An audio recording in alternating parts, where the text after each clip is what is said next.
Di ba araw-araw tayo nagkikita? Bakit hindi mo kinakamayan? Nahiya kasi ko i-approach ka tol eh. Baka di mo ako kamayan, baka di mo ako pansinin tol eh.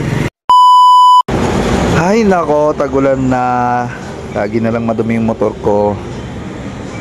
Oh, may brad dito ah. Teka lang, parang kilala ko to. Tol! Tol! Oh! Brad ka pala? Oh shit! Oh shit! Baka may muna ako, tol. Eh di ba araw-araw tayo nagkikita? Bakit hindi mo kinakamayan? Nahiya kasi ko i-approach ka tol eh. Baka di mo ako kamayan, baka di mo ako pansinin tol eh. Bakit? Saan ba chapter mo, tol? Board ako tol ng PNI Homes Memo chapter. Welcome ako ng yung subdivision phase 3 chapter tol. O baka may ulit, kapatid. Eh may chapter ka naman pala, ba't nahihiya ka? Eh nahiya ako sa'yo tol eh. Baka di mo ako pansinin o baka di mo ako kamayan tol. Grabe ka naman, tol. Grabe ka naman, tol. Kaya pala tinitingnan mo yung yung seal ni Jesus Christ. Brad ka pala. Maganda tol. Tol, sa susunod, huwag kang mahihiyang mag-approach sa akin. Kakamayan naman kita, basta lihiti mo kayo, tol eh. Magkapatid tayo sa kapatiran, tandaan mo yan, kapatid. Maraming salamat tol. Thank you, thank you.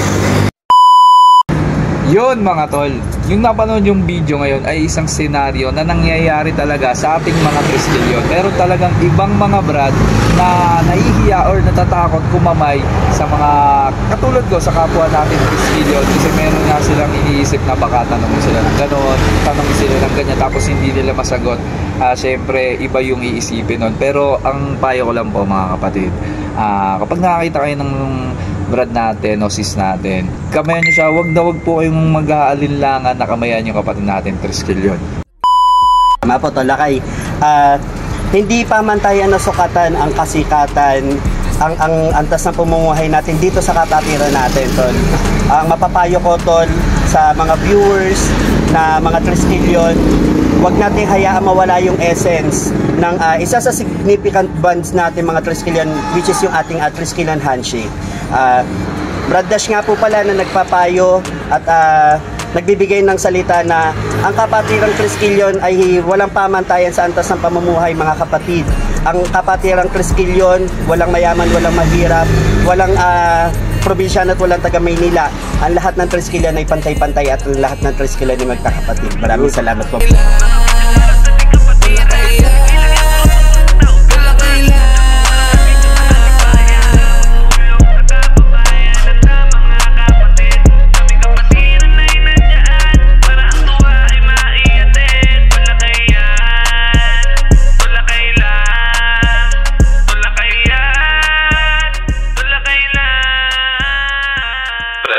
Exclusive.